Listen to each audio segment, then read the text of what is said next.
Hello সকলকে।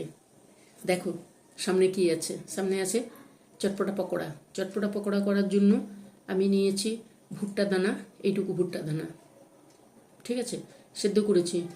এইটুকু বাঁধাকপি নিয়েছি, ওটাও সেদ্ধ করেছি। বিনস নিয়েছি, গাজর নিয়েছি, সব এইটুকু করে দিয়ে সেদ্ধ করেছি। সেদ্ধ করে সব রেখে দিয়েছিলাম।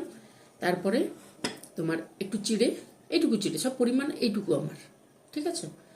তাতে আমার দশখানা হয়েছে। ওইটাকে ভিজিয়ে রেখেছিলাম, ওইগুলো সমস্ত কিছু দিয়েছি, চিড়েটাকে দিয়েছি। তারপরে একটু আদা, এইটুকু আদা গ্রেট করে দিয়েছি। একটা এই ছোট্ট আলু, কাঁচা, সেদ্ধ নয়, কাঁচা, গ্রেট করে দিয়েছি। আর দিয়েছি গোলমরিচের গুঁড়ো দিয়েছি। আর আমার 5 রকম মশলা যেটা গুঁড়ো করা থাকে চপ টপে দেওয়ার জন্য, চপ মানে তরকারিতে দেওয়ার জন্য, ওই মশলাটা দিয়েছি। লঙ্কা, তারপরে তোমার জিরে, ধনে, মৌরি, তারপর রাঁধুনি, ওই একটা মশলা, ওই মশলাটা দিই তাহলে টেস্ট ভালো আসে, ওইটা দিয়েছি।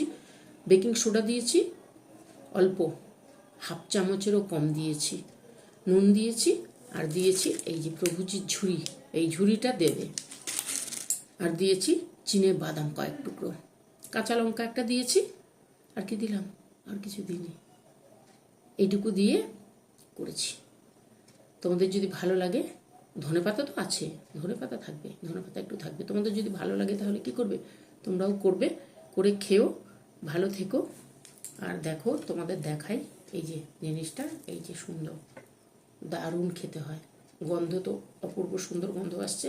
আমি এখানে রেখেছি একটা লঙ্কা, কাঁচা লঙ্কা, পেঁয়াজ কুচি, পেঁয়াজটাকে স্লাইস করে, এখানে খাওয়ার জন্য রেখেছি টমেটো সস। আর এখানে কি বলে এটাকে, কি বলে, কাসুন্দি, নামও ভুলে যাই, একটু বলে দিও তো আমাকে মাঝে মাঝে। কাসুন্দি দিয়ে রেখেছি। চলো তোমরা তাহলে করবে, খাবে, ভালো লাগলে অবশ্যই জানিও, করে খেও। সব কিছু বাড়িতে থাকা সমস্ত জিনিস দিয়ে হয়। চিড়েটা দিও কিন্তু, চিড়ে, আলু আর পেঁয়াজ এটা দিও। আদাটা একটু গ্রেট করে দিও, ভালো হবে, টেস্ট ভালো আসবে। টাটা, চলি, আসবো অন্যদিন অন্য কিছু নিয়ে। ভালো থেকো সবাই।